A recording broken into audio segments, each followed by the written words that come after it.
एक दिन स्वरूप सिंह ने अपने बेटों को अपने पास बुलाया। बेटा, अगर कल को मुझे कुछ हो जाए तो तुम चारों आपस में कभी किसी चीज के लिए लड़ाई मत करना और हमेशा मिलकर रहना, क्योंकि एकता में ही सबसे बड़ी ताकत होती है। मैंने तुम चारों के लिए बहुत कुछ रखा है। तुम्हें जीवन भर किसी चीज की कमी नहीं होगी। तुम चारों को सिर्फ मेरी दी हुई सीख और सौगात को संभाल कर रखना होगा। मुझे पूरा यकीन है कि तुम चारों यदि साथ मिलकर कुछ करोगे तो हमेशा सफल रहोगे। पिताजी, ये आप कैसी बात कर रहे हैं? हमें आपका हाथ हमेशा अपने सर पर चाहिए। हम तो आपके बिना कुछ भी सोच नहीं सकते। बेटा, ये नियति है और इसके आगे किसी का वश नहीं होता। मैंने अपनी चारपाई के चारों पैरों के नीचे तुम चारों के लिए एक एक हिस्सा रख दिया है। मेरे मरने के बाद तुम सब अपना अपना हिस्सा ले लेना। स्वरूप सिंह ने अपनी चारपाई के चारों पैरों के नीचे 4 मटके रखवा दिए और कुछ दिनों बाद फिर से अपने चारों बेटों को अपने पास बुलाया। बेटा, मुझे लगता है कि अब मेरा समय बहुत निकट आ गया है और मैं नहीं चाहता कि मेरे मरने के बाद तुम सब आपस में किसी भी तरह का कोई लड़ाई झगड़ा करो। मैं चाहता हूं कि मेरी आंखों के सामने तुम चारों अपनी अपनी पसंद से अपने लिए मेरी चारपाई का एक पैर चुन लो और मेरे मरने के बाद अपनी पसंद के पैर के नीचे रखे हुए अपने हिस्से को ले लेना। पिताजी, आप ये कैसी बातें करने लगे? हमें किसी चीज की आवश्यकता नहीं है। हमें सिर्फ आपका साथ चाहिए। हाँ पिताजी, भैया बिल्कुल ठीक है। सबसे पहले तुम अपनी पसंद का एक पैर चुन लो। उसके बाद मोहन, तुम अपनी पसंद का पैर चुनना। फिर गोपाल की बारी होगी और कृष्णा, तुम अपने भाइयों में सबसे बड़े हो, इसलिए मैंने तुम्हारे भाइयों को अपनी पसंद का चुनाव करने का मौका पहले दिया है।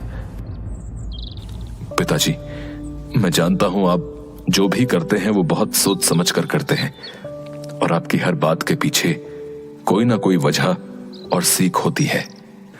चलो, तुम चारों अपने अपने पसंद का मेरी चारपाई का एक एक पैर चुन लो और मेरे मरने के बाद अपना अपना हिस्सा ले लेना। चारों बेटे उदास हो गए, लेकिन पिता की बात मानकर चारों ने पिता की चारपाई का एक एक पैर चुन लिया।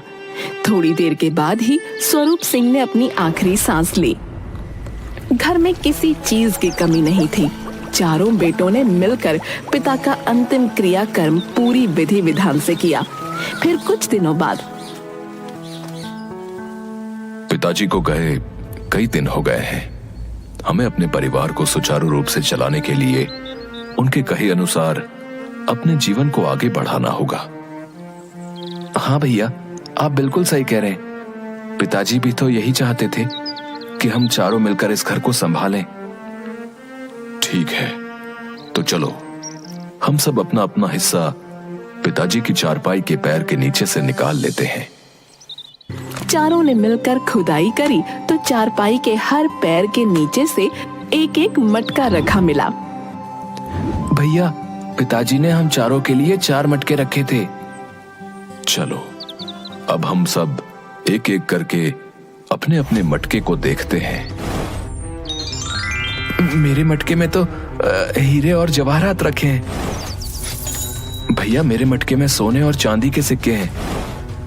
मेरे मटके में मिट्टी है और मेरे मटके में ये हड्डियां हैं। भैया, ये कैसा बंटवारा किया है पिताजी ने? मुझे और मोहन भैया को तो करते थे। उनके इस बंटवारे के पीछे कोई ना कोई कारण और सीख छुपी होगी। गोपाल भैया, कोई बात नहीं, आप और कृष्णा भैया हम दोनों के हिस्से में आए सोने चांदी के सिक्के और हीरे जवाहरात में से आधे आधे ले लीजिए। हो सकता है पिताजी से हिस्सा बांटने में कोई गलती हो गई हो। धीरे धीरे बंटवारे की बात पूरे गांव में फैल गई। गांव के लोगों को तो पहले से ही स्वरूप सिंह के परिवार की एकता को देखकर जलन होती थी। अब तो उन्हें परिवार तोड़ने का एक मौका मिल गया। गांव के सोहन लाल कृष्णा और गोपाल से मिलते हैं। गोपाल सोहन लाल को बंटवारे की बात बताता है। अरे राम राम राम राम, ये तो बहुत गलत किया भाई स्वरूप सिंह ने। मुझे उससे ऐसी उम्मीद नहीं थी। हम सब तो उसे बड़ा ही समझदार आदमी समझते थे, फिर उसने ऐसा गलत फैसला कैसे ले लिया भैया? अब पता नहीं चाचा जी, ये तो पिताजी ही जानते होंगे। नहीं बेटा, तुम दोनों बहुत भोले हो। तुम्हें पता नहीं, मुरली और मोहन हैं तो तुमसे छोटे, लेकिन बड़े ही चालाक हैं। जरूर उन दोनों ने तुम्हारे पिता को तुम दोनों के खिलाफ कुछ समझा दिया होगा। अब नहीं सोहन चाचा, ऐसा नहीं है। वो दोनों हमसे छोटे हैं और हमें बहुत प्यार और इज्जत देते हैं। जी चाचा जी, कृष्णा सही कह रहा है। मुरली और मोहन हमें बहुत प्यार और इज्जत देते हैं। देखो बेटा, उम्र और तजुर्बे में मैं जो हूँ तुमसे जो है बहुत बड़ा हूँ। हाँ, इसीलिए तुम्हें बता रहा हूँ, अभी भी वक्त है। तुम्हें कचहरी में जाना चाहिए अपने हिस्से के लिए। ऐसा थोड़ी होता है कि दो बच्चों को सोना चांदी जेवर रुपया पैसा सब दे दिया है और दो को जो है मिट्टी और हड्डी है। ये क्या बात होती है भाई? गोपाल और कृष्णा सोहन लाल की बात का कोई जवाब नहीं देते हैं। ऐसे ही गांव के कई लोग गोपाल और कृष्णा को भड़काने की बात करते हैं। दोनों बड़े परेशान होते हैं। स्वरूप सिंह का एक खास नौकर हमेशा स्वरूप सिंह के साथ बचपन से रहता था। उसने स्वरूप सिंह के बेटों से कहा, मैं ये तो नहीं जानता कि तुम्हारे पिता ने ये बंटवारा क्या उनके मित्र और हमारे नगर के महाराज शूरवीर सिंह हल कर सकते हैं। चारों बेटे पिता के मित्र और अपने नगर के राजा महाराज शूरवीर सिंह के पास जाते हैं। महल के बाहर ही उन्हें राजकुमार मिलते हैं। फिर वो राजकुमार से पूछते हैं, महाराज कहाँ है राजकुमार? वे महल में ही हैं, परंतु उनके पास जरा सी भी अक्ल नहीं है। तुम उनके पास क्यों जा रहे हो? भैया, राजकुमार ने महाराज को कम अक्ल क्यों कहा? पता नहीं, चलो अंदर चलते हैं और देखते हैं कि क्या बात है। तभी उन्हें राजकुमारी मिलती है। राजकुमारी जी, महाराज कहाँ हैं? वे अंधे हो चुके हैं, उन्हें कुछ भी दिखाई नहीं देता। आप क्या क्या कह रही हैं राजकुमारी जी? सच कह रही हूँ। तुम्हें मुझ पर यकीन नहीं है तो महल के अंदर जाओ और खुद देख लो, उन्हें कुछ भी दिखाई नहीं देता। चारों भाइयों को ये सुनकर बड़ा ही अजीब लगा। तभी महारानी की नजर चारों भाइयों पर पड़ती है। महल के लोग चारों भाइयों को बहुत अच्छे से पहचानते थे। महारानी चारों को अपने पास बुलाती है। प्रणाम महारानी। कैसे हो तुम सब, और शेर सिंह कैसे हैं? महारानी, कुछ दिनों पहले पिताजी का स्वर्गवास हो गया। ये तो बहुत दुख की बात है। हम महाराज से मिलने आए हैं। अगर आपकी आज्ञा हो तो क्या हम उनसे मिल सकते हैं? वो कहाँ हैं? हमारे लिए तो उनका स्वर्गवास 2 साल पहले ही हो चुका है। तुम दरबार में चले जाओ, महाराज वहीं होंगे। चारों भाइयों को महारानी की भी बात समझ नहीं आ रही थी। फिर वो दरबार में पहुंचते हैं और महाराज से सारी बातें बताते हैं। तुम्हारे पिता बहुत ही समझदार और ईमानदार इंसान थे। उन्होंने जो भी बंटवारा किया है और जिसे भी जो हिस्सा दिया है, वो बहुत सोच समझ कर दिया होगा। मुझे लगता है कि तुम्हें अपने पिता के निर्णय की इज्जत करनी चाहिए और उसके किए हुए निर्णय को खुशी खुशी स्वीकार करना चाहिए। महाराज, हम अपने पिता की इज्जत करते हैं, लेकिन हम इस निर्णय को समझ नहीं पा रहे हैं। ये कैसा बंटवारा है? 2 भाइयों को हीरे जवाहरात और सोने चांदी के हिस्से मिले और 2 भाइयों को मिट्टी और हड्डियां। इसका क्या मतलब है? इसका मतलब बहुत सीधा है। तुम्हारे पिता ने 2 भाइयों को हीरे जवाहरात और सोने चांदी दिए और 2 भाइयों को मिट्टी और हड्डियां दी। ये कैसा बंटवारा है महाराज? जिनके हिस्से में मिट्टी से भरा हुआ मटका आया है उसे सारे खेत मिले हैं और जिनके हिस्से में हड्डियां आई हैं उसे गौशाला, अस्तबल ये सब मिला है। महाराज, आपने हमें ये तो बता दिया कि इस बंटवारे का मतलब क्या है, लेकिन हमें अभी भी ये नहीं समझ आ रहा है कि पिताजी ने ऐसा क्यों किया।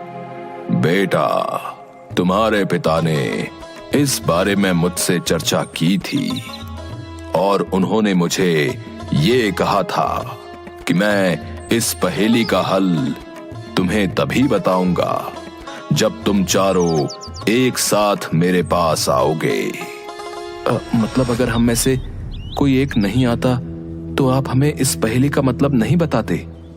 बिल्कुल नहीं बताता, क्योंकि तुम्हारे पिता यही देखना चाहते थे कि कल को यदि तुम में से किसी एक के पास धन की कमी हो जाए तो तुम सब एक दूसरे का साथ देते हो या साथ छोड़ देते हो। परंतु तुमने उनकी दी हुई शिक्षा को अपने साथ रखा और 2 भाइयों के हिस्से में मिट्टी और हड्डी आने के बाद भी तुम उनके साथ खड़े रहे। यही तुम्हारे पिता के जीवन भर की पूंजी है जो असली मायने में उन्होंने तुम सबको दी है। महाराज की बात सुनकर चारों खुश हो जाते हैं और उनसे विदा लेकर वहां से जाने लगते हैं। तभी कृष्ण महाराज से कहता है, महाराज, अगर हमारे प्राणों की माफी मिले तो हम आपसे कुछ और भी पूछना चाहते हैं। बोलो, क्या पूछना चाहते हो? महाराज, यहाँ आने से पहले हमें राजकुमार मिले और उन्होंने कहा कि आपके पास अक्ल नहीं है। फिर हमें राजकुमारी मिली और राजकुमारी ने हमसे कहा कि आप आंखों से अंधे हो चुके हैं, जिसके कारण वो मुझे मरा हुआ समझती हैं।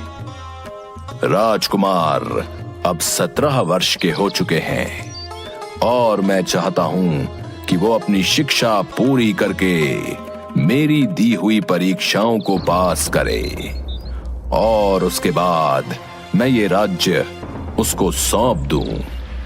परंतु उन्हें लगता है कि वो मेरे इकलौते पुत्र हैं।